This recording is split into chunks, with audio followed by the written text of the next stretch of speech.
Good evening students and parents. आज सुबह मैंने जो आपके लिए वीडियो बनाई इंट्रो के लिए, वो आप लोगों ने बहुत ज़्यादा सराहा।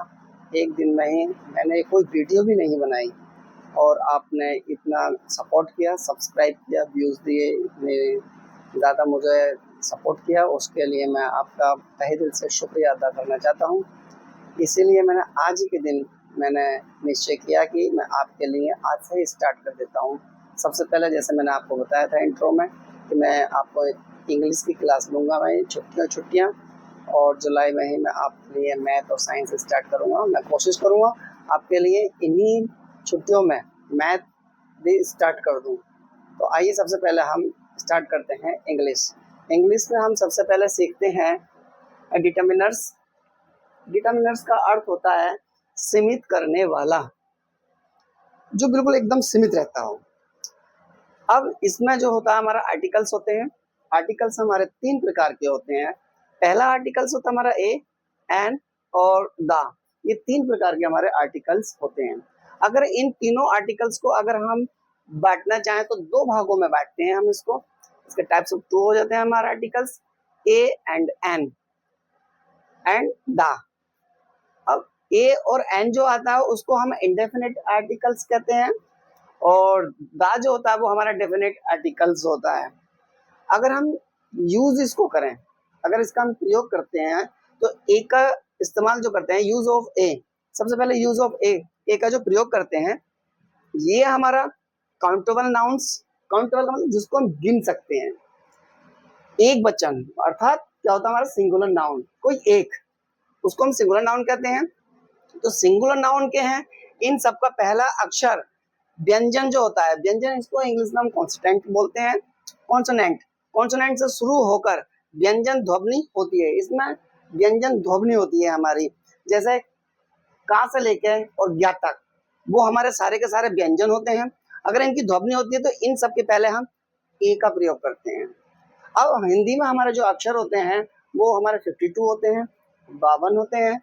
तो उसमें से जितने भी हमारे होते हैं 48 समथिंग, तो वो होते हैं हमारे व्यंजन, जिसको बोलते हैं कॉन्सोनेंट। तो का से लेके ज्ञा तक, उनसे पहले अगर हमारा आता है तो हम ए इस्तेमाल करते हैं। अब इसके लिए हमारा नियम बन जाता है। पहला नियम क्या होता है इसका, जिन नाउन का प्रयोग या पहला अक्षर ए ई आई ओ यू ना हो, ए ई आई ओ यू अगर ना हो और जिनके व्यंजन ध्वनि निकले, मतलब व्यंजन की ध्वनि निकले, का से लेके ज्ञा तक की अगर कोई भी अक्षर का साउंड निकलता है तो पहले ए का प्रयोग किया जाता है। तो नियम नंबर हमारा 2 आता है, जिन शब्दों का पहला अक्षर, अगर पहला अक्षर हमारा छोटा आ, मतलब आ से आह तक, इसमें हमारे वोवेल वर्ड्स होते हैं ए ई आई ओ यू, तो ना हो और जिनसा व्यंजन ध्वनि निकले उससे पहले हम ए का प्रयोग किया जाता है। और जिन शब्दों का पहला अक्षर हमारा स्वर ए ई आई ओ यू निकलता है तो आप तुरंत समझ जाएं हमें एन का प्रयोग करना है। ये आपको नोट रखनी है बात, ए ई आई ओ यू जो स्वर हमारे वोवेल हैं, शेष सभी व्यंजन हमारे कॉन्सोनेंट होते हैं। तो जिससे पहले हम अगर ए ई आई ओ यू को अगर हमारा साउंड निकलता है या स्वर का अगर साउंड निकलता है तो हम सबसे पहले एन का प्रयोग करते हैं, और अगर हम कॉन्सोनेंट व्यंजन का अगर हमारा साउंड निकलता है या स्वर निकलता है तो हम ए का प्रयोग करते हैं। आइए अब हम समझते हैं दा का प्रयोग। आइए हम कुछ एग्जाम्पल से सीख लेते हैं हम use of A. For example इसका हमारा आता है this is a bird. This का इस्तेमाल हम करते हैं जो सामने वस्तु रखी होती है उसके लिए हम इसका प्रयोग करते हैं, और जो हमारे आंखों से दूर अगर कोई वस्तु होती है तो हम दैट का यूज करते हैं। तो सही दूसरा एग्जाम्पल हमारा दैट का है, तो दैट इज अ हॉर्स, यह एक घोड़ा है। तो इसमें हमने हॉर्स, इसमें हमारी हा की आवाज निकल रही इसलिए हमने सबसे पहले ए का इस्तेमाल करा है। और अगला आता है हमारा दिस इज अ पेन, तो हमने यहाँ पेन हमारा है तो व्यंजन है हमारा, इससे पहले हमने ए का इस्तेमाल करा है। अगला आता है हमारा दैट इज अ चेयर, तो इसमें चा का साउंड निकल रहा है अर्थात सी का साउंड निकल रहा है जो कि हमारा व्यंजन है, कॉन्सोनेंट है। इससे पहले हमने ए का इस्तेमाल करा है। अगर हम बात करें use of an, for example हमारा दिस इज एन आंट आता है पहले, यहाँ आंट, यहाँ आ का साउंड निकल रहा है अर्थात स्वर का साउंड निकल रहा है यहाँ पर हमारा। इससे पहले हमने, और ए हमारा जो है वोवेल वर्ड है, ए हमारा क्या है, वोवेल वर्ड है। इससे पहले हमने एन का इस्तेमाल करा है। यहाँ आई हमारा आया है वोवेल वर्ड, तो इससे पहले हमने एन का प्रयोग करा है। उसके बाद में हमारा आता है ओ, वोवेल वर्ड है जो कि उससे पहले हमने एन का इस्तेमाल करा है। यहाँ भी हमने ऑरेंज, ओ आया है हमारा वोवेल वर्ड, इससे पहले भी हमने ए का इस्तेमाल, एन का इस्तेमाल किया है। उसके बाद में हमने ओ हमारा वोवेल वर्ड है तो हमने उससे पहले एन का इस्तेमाल करा है। उसके बाद में अम्ब्रेला, अम्ब्रेला में हमारा यू आता है जो कि हमारा वोवेल वर्ड है और हमने इसमें इस्तेमाल करा है एन। यहाँ भी हमारा ई क्या है, हमारा वोवेल वर्ड है जिसमें हमारे ए ई आई ओ यू वोवेल वर्ड होते हैं। हमने उससे पहले हमने एन का इस्तेमाल करते हैं। लेकिन इससे पहले हम आगे बढ़े, आपको ये भी समझ लेना चाहिए कि हमारे कुछ अपवाद भी होते हैं इसमें, वो अपवाद हम आगे सीखते हैं, आगे चलते हैं। आइए हम सीखते हैं एक्सेप्शन, मीन्स अपवाद। हमारे कुछ अपवाद होते हैं, तो अपवाद में सबसे पहले हम एक लेते हैं। हमारे किस तरह से हम अपवादों को यूज करते हैं ऑफ ए में, तो सबसे पहले अपवाद जो होते हैं कुछ होते हैं हमारे इस तरह से, university, European, one eyed, useful, one, hour, honest, air, etcetera. आइए सबसे पहले हम एक अपवाद लेते हैं, एक्सेप्शन लेते हैं। पहले नंबर पे आता है हमारा for example mister Garg is a professor in a university. मतलब मिस्टर प्रोफेसर एक यूनिवर्सिटी में हमें पढ़ाते हैं। और दूसरा आ जाता है, तो इसमें हमारा क्या आ रहा है, देखो यहाँ यू हमारा वोवेल वर्ड है, बट उससे पहले हमने ए का इस्तेमाल करा है। क्यों किया है, क्योंकि यहाँ पे यू का जो साउंड है हमारा वो या से निकल रहा है, या से यज्ञ। जब या से निकल रहा है तो हमें पता होना चाहिए कि या जो है हमारा व्यंजन है ना कि स्वर, इसलिए सबसे पहले हमारा ए आया है यहाँ। अब इसमें आता है यूरोपियन, तो इसमें हमारा यूरोपियन यो का आवाज आ रहा है, मतलब या का साउंड निकल कर आ रहा है, इसलिए इससे पहले हमने ए का साउंड निकाला है।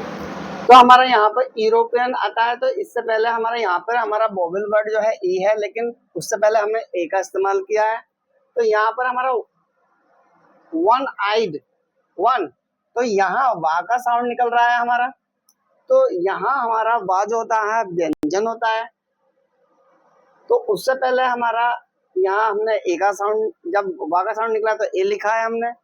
और ऐसे ही हमने यूजफुल, तो यूजफुल या से आता है हमारा, इसलिए हमने यहाँ पर ए इस्तेमाल करा है।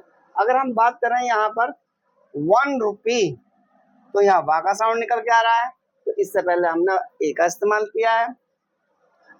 I have a 1 rupee note in my pocket, मेरी जेब में कितना है, 1 रुपये का नोट है। एक्सेप्शन यूज ऑफ एन, अगर हम बात करें अपवाद एन की, तो एन हमारा कहाँ आता है, जैसे आवर, तो यहाँ आवर आ रहा है हमारा, तो यहाँ हमारा स्वर जो निकल रहा है वो आ का निकल रहा है, जबकि हमारा यहाँ पर कोई भी वोवेल वर्ड नहीं है। यहाँ पर वोवेल वर्ड हमारा कोई भी नहीं है, ए ई आई ओ यू कुछ नहीं है, जबकि यहाँ एच आया है, लेकिन यहाँ पर हमारा आ का स्वर निकल रहा है। तो इससे पहले हम एन का इस्तेमाल करेंगे। यहाँ पर हमारा ऑनेस्ट, तो यहाँ पर भी हमारा आ का साउंड निकल रहा है, ऑनेस्ट, तो हमें समझ में आ जाता है कि यहाँ पर भी हमें एन का इस्तेमाल करना है।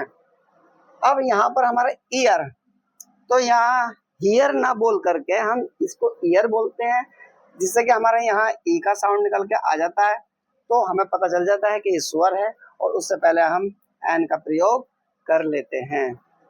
Thanks for watching video.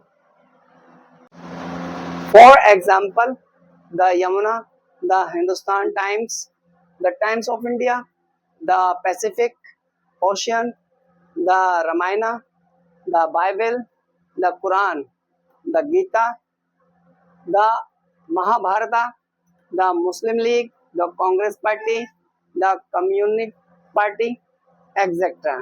इनमें कोई भी शब्द अगर आ जाएगा उससे पहले हम द का प्रयोग करेंगे। आपको ये भी ध्यान रखना है आपको कि जो हमारी डिग्रियां होती हैं, एक पॉजिटिव डिग्री होती है, एक कंपैरेटिव डिग्री होती है, एक सुपरलेटिव डिग्री होती है। तो पॉजिटिव डिग्री और कंपैरेटिव डिग्री में आप ए और एन लगा सकते हैं, बट अगर हमारी सुपरलेटिव डिग्री अगर आ जाती है तो आपको ये हमेशा याद रखना है कि सुपरलेटिव डिग्री के एडजेक्टिव से पहले आप द का प्रयोग करेंगे। यह आपको बहुत ज्यादा ध्यान रखना है। अर्थात कहने का मकसद यह है कि सुपरलेटिव डिग्री के एडजेक्टिव से पहले द का प्रयोग किया जाता है। For example, Hari is the best boy in the class, मतलब हरी जो है पूरी क्लास में सबसे अच्छा लड़का है, उससे अच्छा लड़का कोई भी पूरी क्लास में नहीं है। बेस्ट, तो यहाँ हमारा जो है सुपरलेटिव डिग्री आया है तो उससे पहले हम द का प्रयोग करेंगे। दूसरा आता है हमारा you are the noblest man in the town. तो पूरे टाउन में जो हमारा मैन है वो नोबलेस्ट है। टाउन जो होता है एक तरह का कस्बा होता है, तो उस टाउन में हमारे कस्बे में वो मैन जो है वो कैसा है, नोबलेस्ट है, बहुत ईमानदार है वो। अर्थात तीसरा जो आता है हमारा, this is the oldest temple in the village. तो यहाँ ओल्डेस्ट भी हमारा जो है नोबलेस्ट, बेस्ट और ओल्डेस्ट, ये सारे के सारे हमारे सुपरलेटिव डिग्री हैं। तो इस सुपरलेटिव डिग्री से भी पहले हमने द का प्रयोग किया है। अर्थात हम कह सकते हैं this is the noblest temple in the village, मतलब पूरे गांव में जो सबसे पुराना मंदिर है वो ये है। ठीक है, रूल नंबर आ जाता है इसका नेक्स्ट हमारा, आप रूल नंबर डाल लेंगे इसका। कभी कभी विशेषण, विशेषण उसे कहते हैं, एडजेक्टिव होता है ये हमारा, उसे कहते हैं जिस जो विशेषता बताता है। तो जो विशेषता बताता है वो हमारा एडजेक्टिव होता है, और एडजेक्टिव का प्रयोग नाउन मतलब संज्ञा की तरह होता है हमारा। अर्थात हम कह सकते हैं कि सिंगुलर नाउन से पहले प्लूरल नाउन बनाने के लिए हम द का प्रयोग करते हैं। जैसे कि हमारा अगर हम बात करें पोअर मैन, तो सिंगुलर नाउन है। अगर हम द पोअर लगा देंगे, हम द पोअर मैन लगा देंगे, तो इससे हो जाएगा हमारा बहुत ज्यादा, बहुत सारे हमारे गरीब या निर्धन लोग। तो यहाँ हमारा जो है द रिच मतलब धनी लोग होते हैं, द पोअर गरीब लोग होते हैं। अगर रिच अगर हम बोल देते हैं तो सिर्फ एक धनी होता है, अगर द रिच बोल देते हैं तो बहुत सारे धनी हो जाते हैं, उनकी क्वांटिटी बढ़ जाती है। तो हम इसी से बनाते हैं हम sentence, the rich are proud, मतलब धनी लोग कैसे होते हैं, घमंडी होते हैं। द पोअर आर मिजरेबल, गरीब लोग दुखी रहते हैं, अर्थात मिसरेबल होते हैं, हमारे दुखी लोग होते हैं, हमारे पोअर लोग होते हैं जो होते हैं ये। अब हम तो ऑल स्टूडेंट्स मुझे ये बताएं कि मेरी वीडियो आपको कैसी लगी। अगर अच्छी लगी तो लाइक शेयर कमेंट्स करके बेल आइकन प्रेस करके और करें, जिससे कि मेरी सारी वीडियो आपके तक पहुंच सके, सबसे पहले आपके पास में पहुंचे और आप उनको वॉच कर सकें। Thank you.